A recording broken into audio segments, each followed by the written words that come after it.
Game. Sa mga UMWSCS ng Bulpak, sumainyo ang Panginoon.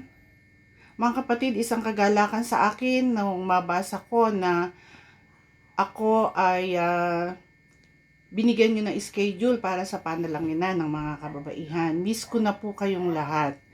At sa gabing ito, sa paglapit natin sa ating Panginoon, bayaan nyo pong magbulay-bulay muna tayo dito sa mga talata sa Genesis chapter 16 verses 1 to 15. Babasahin ko po bago tayo manalangin. Si Agar at si Ismael, hindi magkaanak si Sarai na asawa ni Abram. Kaya naalaala niya si Agar ang alipin niyang babaeng taga-Ehipto. Sinabi niya, Abram, yamang pinagkaitan ako ni Yahweh ng anak. Ang alipin ko ang sipingan mo. Baka sakaling magkaanak siya para sa akin. At ipinaubaya nga ni Sarai sa kanyang asawa si Agar. 10 taon na si Abram na naninirahan sa Kanaan nang ito'y mangyari. Matapos silang magsama bilang mag-asawa, nagdalang tao si Agar. Ito'y ipinagmalaki niya at hinamak pa si Sarai. Dahil dito, sabi ni Sarai kay Abraham, ikaw ang dahilan ng pagkahamak ni Agar sa akin. Alam mong ako ang nagkaloob sa iyo ng alipin kong ito. Bakit niya ako hinahamak ngayong siya'y nagdadalang tao? Si Yahweh na ang humatol kung sino sa atin ang matuwid. At sumagot si Abram, ibinabalik ko na siya sa iyo at gawin mo sa kanya ang gusto mo. Pinagmalupitan ni Sarai si Agar kaya ito'y tumakas. Sinalubong siya ng anghel ni Yahweh at sabi ng sa tabi ng isang bukal na nasa ilang. Ang bukal na ito ay malapit sa lansangang patungo sa Sur. Tinanong siya, Agar, alipin ni Sarai, saan ka nanggaling at saan ka pupunta? Tumakas po ako sa aking Panginoon, ang sagot niya. Magbalik ka at pailalim ka sa kanyang kapangyarihan, wika ng anghel. At idudugtong pa, ang mga anak mo ay pararamihin at sa karamihay di kayang bilangin. Di na magluluwat, ikay magsusupling, nga lang itatawag sa kanya'y Ismael. Dininig ni Yahweh iyong mga daing. Ngunit ang anak mo'y magiging mailap, hayop na asno ang makakatulad. Maraming kalaban, kaaway ng lahat.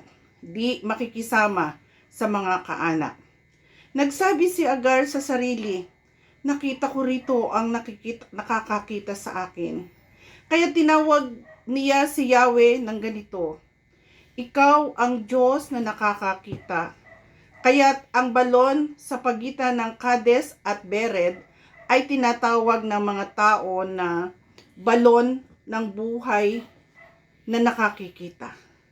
O balon ng buhay na nakakikita. Nagsila nga si Agar ng isang lalaki at ito'y pinangalan ng Ismael. Nooy 86 na taon na si Abram. Pagpalain tayo ng Diyos sa pagkabasa ng kanyang banal na salita at ito'y maging pagpapala sa bawat isa sa atin sa ating pagbubulay-bulay. Sa ating pong paglapit na ito sa Panginoon, yun nga, tingnan muna natin sandali itong sinasabi dito sa Genesis chapter 16. Itong ilang karanasan na magbibigay sa atin ng paalaala na ang Diyos ay nakabantay sa atin at mayroon siyang tamang panahon ng pagtugon sa atin sa mga pangangailangan natin. Sa unang bahagi po nitong binasa natin, doon sa chapter 15, sinasabi na hindi magkaanak si Sarai kay Abram. Sa unang bahagi, nagkaroon ng pakikipagtipan si Yahweh kay Abram na sinabing magkakaroon siya ng anak sa gulang niyong iyon at nanalig naman si Abram sa sinabi niya. Subalit, mababasa natin sa aklat na ito, dito sa chapter 16, na nainip si Sarai dun sa kanyang kalagayan na wala pa siyang anak. Walang nasasaad na ang nakausap din ng Diyos si Sarai. Pero si Abram, mayroong pakikipagtipan sa Diyos. At nung si Sarai ay makaisip ng plan B dahil naiinip na siya sa hindi pagkakaanak, sinabi niya ito kay Abram. Anong ginawa ni Abram? Nakumbinsi siya ni Sarai sa kabila ng mayroong pakikipagtipan sa kanya ang Diyos. So nangyari yon, nagsama yung dalawa bilang mag-asawa at nagkaroon ng anak. Sa panahon po nung bubuntis ni Sarai, nagkaroon ng conflict yung dalawa, hindi na magkasundo. At hanggang sa pinagmalupitan si Agar nitong si Sarai. Yung kalupitang ito ay humantong sa pagtakas ni Agar, umalis siya. At sa habang siya ay naroon, naghahanap ng pupuntahan, kinausap si Agar ng anghel ni Yahweh at sinabi, Agar, saan ka pupunta? Saan ka galing? At sinabi naman ni Agar, tumakas po ako sa aking Panginoon. Ang sabi sa kanya, bumalik ka, pailalim ka sa kanyang kapangyarihan. At may mga pangako na sinabi ang anghel. Nais ko pong basahin sa inyo doon sa ating aralin. Ang sabi po dito, mula doon sa verse 9 hanggang 13, sabi, magbalik ka, pailalim ka sa kanyang kapangyarihan, wika ng anghel. At idinugtong pa, ang mga anak mo ay pararamihin at sa karamihay di kayang bilangin. Di magluluwat, ikay magkakasupling, nga lang itatawag sa kanya Ismael. Dininig ni Yahweh iyong mga daing, ngunit ang anak mo'y magiging mailap, hayop na asno makakatulad. Maraming kalaban, kaaway ng lahat, di makikisama sa mga kaanak. Nasabi ni Agar sa sarili, nakita ko ang nakakakita sa akin. Kaya tinawag niya si Yahweh ng ganito, ikaw ang Diyos na nakakakita. So, sa instruction, doon sa binigay na mensahe ng anghel ng Diyos, anghel ni Yahweh, kay Agar, nakinig siya. Dito po sa ating aralin, may ilang bagay po na pinapakita sa atin. Una, ang Diyos ay nakikinig sa atin. Ang Diyos ay nakabantay sa atin. Ang Diyos ay nagmamalasakit sa atin. Pero hindi natin pwedeng pangunahan ang pagsasakatuparan ng Diyos ng kanyang mga pangako sa atin. Ulitin ko po, ang Diyos ay nakabantay sa atin, nakikinig sa atin, nagmamalasakit sa atin, pero hindi natin siya pwedeng pangunahan sa pagsasakatuparan ng mga pangako niya sa atin. Sa panahon pong ito ng pandaigdigang krisis, maring ang iba ay nagdadaan na sa ganitong sitwasyon. Marami ng dalubhasa ng siyensya nagsasabing maaaring umulit pa, magtagal pa itong pandemic na ito. May mga nagsisikap na humanap ng lunas pero hanggang ngayon ay walang sigurado at aprobadong lunas upang maiwasan ang pagkamatay ang nakamamatay na virus. Tayo nga ba ay pinabayaan na ng Diyos? Pakiramdam ng iba ay kulang na sa panahon to the point na unahan na ang kalooban ng Diyos. Paano kasi yung iba ay kailangan na po maghanap buhay? Kailangan ng lumabas, kailangan ng gumawa ng paraan para sa kailangan ng kanilang pamilya. Parang gusto na rin gumawa ng plan B. Naguguluhan na. Patuloy tayong makipag-ugnay sa Kanya, patuloy na dumalangin at ipagtiwala natin sa Kanya ang ating buhay. Maring katulad ni Agar, napapunta sa ilang dahil sa conflict. Isang lugar na tila walang tiyak na patutunguhan. Sa panahong ito, maring ganyan ang sitwasyon, ganyan ang nangyayari sa atin. Para tayong nasa ilang, hindi na natin alam ano ba talaga ang mangyayari, ano ba talaga ang totoo. Nag-ECQ, naging dulot ng hirap ng loob ng tao. Ang iba ang sinasabi nahirapan na sila sa pangangabuhayan.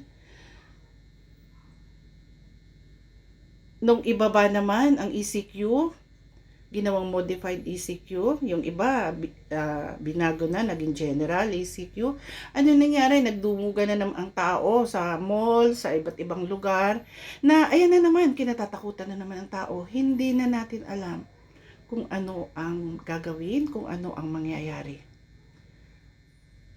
Pero sa binasa nating aralin, ang alam natin at ang tiyak, hindi tayo pababayaan ng Diyos. Katulad ni Agar na napasailang dahil sa malaking dalahin sa dibdib, kung tayo man ay tila nasa ilang na, hindi na natin alam ang ating gagawin.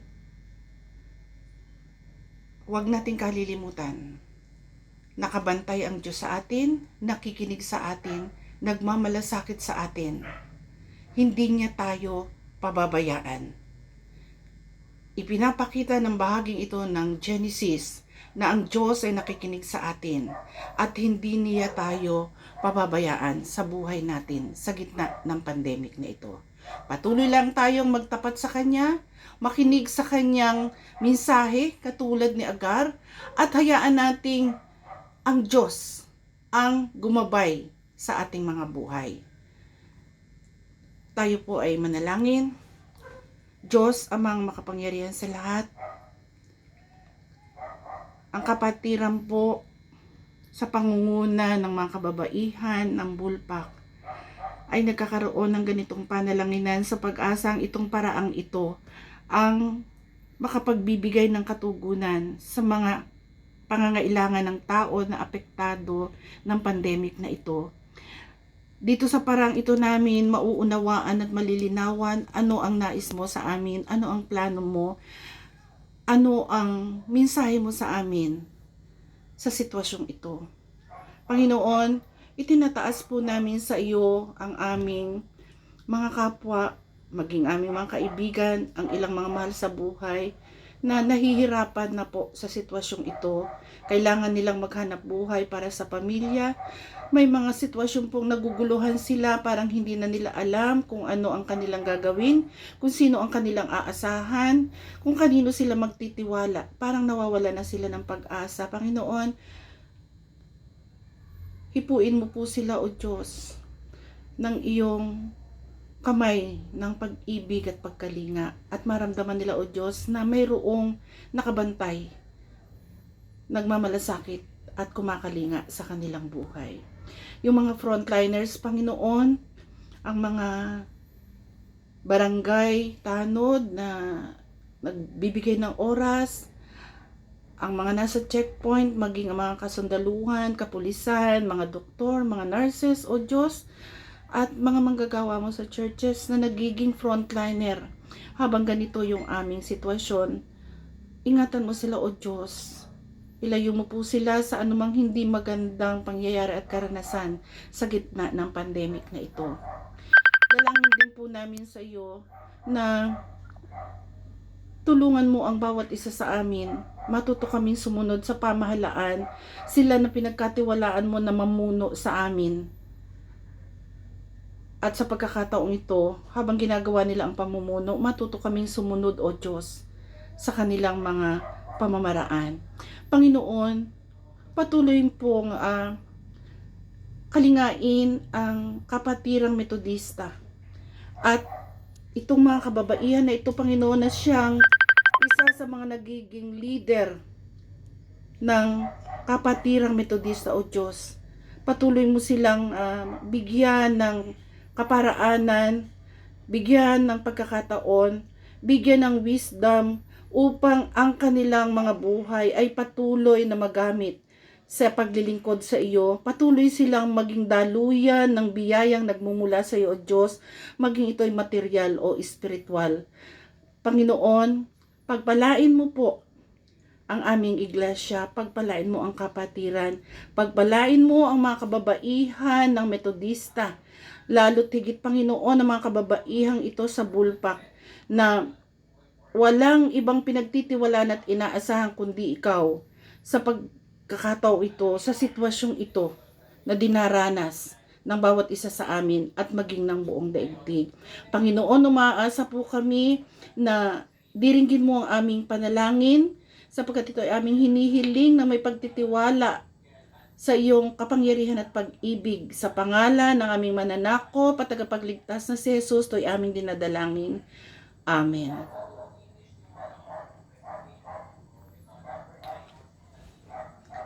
Paano nangyari?